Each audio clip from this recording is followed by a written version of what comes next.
Good day, everybody, and welcome to this segment of High Heat, brought to you by Liberty Mutual. Nice to have with us Christopher Russo, Moses and Mitch Green, of course, and we got a nice conversation going with Indian General Manager Mike Chernoff. Mike, how are you today? We're doing great here, yep. And I love the drive that you and your dad, of course, and radio executive in New York. You've had these catches since you were 6 years of age.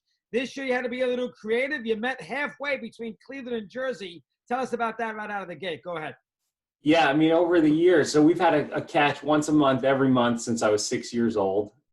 So about 32 years, almost 33 years now doing it. We've had some crazy ones, layovers where we meet at an airport or, do something at like 11:50 at night on the last day of a month. This probably ranks up there as the top one, though. So my dad's in Jersey, I'm in Cleveland. We each drove 3.5 hours and met at a rest stop in the middle of Pennsylvania, had our catch with our gloves and masks on, and then headed back the other 3.5 hours. It was fun to do it. How long is the catch last for? About 20 minutes? Yeah, we did it for about 20 or 30 minutes this time. And thankfully, we can throw more than 6 feet, so we could stay socially distanced the entire time. Fast, and you picked an equal distance place, exactly 3.5 from each city, each home locale? That's right. It worked out perfectly. We got there about 5 minutes. I got there about 5 minutes before he did, and it worked out great. Yeah. Unbelievable. I love that. Mike Vaccaro, New York Post. Okay, where do you stand right now? And let's do communications first. I'm sure you've communicated with your Indian players. Seems like there's some maneuverability here until mid-June training camp. I'm not going to get too specific on that, but I know you've communicated with your Indian players. Mike, what have you told them? Let me hear. Yeah, so I mean, the entire time we've tried to stay really tightly connected with our players and staff. First and foremost for health and safety reasons. So we've been connecting with guys nearly daily just to check in on them, make sure that they have the resources they need from a health and safety standpoint. As time has gone on, that has shifted more towards preparation. We want to be prepared and ready for whenever that date comes.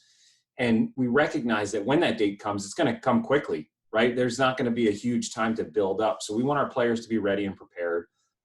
We had a call with them recently, earlier this week, just to sort of talk through the dynamics of that, where they should be in their programs, and hopefully at least get them focused on the potential optimism of maybe getting started. Yeah, I mean, it sounds like it's going to be, as you said, a shortened spring training, and away we go. Service time is interesting, too, especially with you and Lindor. He gets to service time, only have the extra year now in 2021. How does that affect, if at all, negotiations, where he stands long-term, even a trade? Let me get some thoughts on that. Go ahead. Those are things that are not even on our mind at this point. I mean, there's an entire freeze on all transactions, contract negotiations, things like that. We've been so focused on the immediate future of how do we make sure our players and staff are healthy, prepared, connected with each other in this build-up time, so that if we do get on the field, we can take advantage of that. I think we're all hopeful that we could potentially help rally the community, rally the country around baseball if we do get back on the field. And that's really been our entire focus for the past couple of months. I got that. Now, how about pitchers and everything else? You have like Carrasco, and, obviously you got a young pitching staff that you got to keep healthy. You're not going to be able to go 7 innings, first game of the season if we're so fortunate. How are you going to handle that young pitching that the Indians have? Let me hear. Yeah, I think that's one of the challenges of this. I mean, it's, you're essentially trying to conduct what would be a spring training, but you're doing it remotely with each guy in a different place. So in Carrasco's case, he's actually in Cleveland. He's continued his rehab. So he's one of just, 1 or 2 players that we have that's doing some rehab. For our other guys, we're trying to remotely program with them and think through how do they best accomplish the routines they would typically have in a spring training to stay in good enough shape so that once we get to a season, they're ready to go. And maybe it's not a full 7 innings on their first outing, but they're ready, hopefully with the right intensity level to be able to contribute at least. Yeah, it'd be fascinating. And the experimentation is going to be good too. You know that, Michael? You're going to have a lot of things that are going to be a little different in 2020, whether it's 7-inning ball games, guys at second base in the 10th inning to break the log jam with a 6-hour game, whether it's, pitch clock. There is going to be some wrinkles in 2020. This is the year to do it. You have to players have to get adapted to that. Let me hear your take there.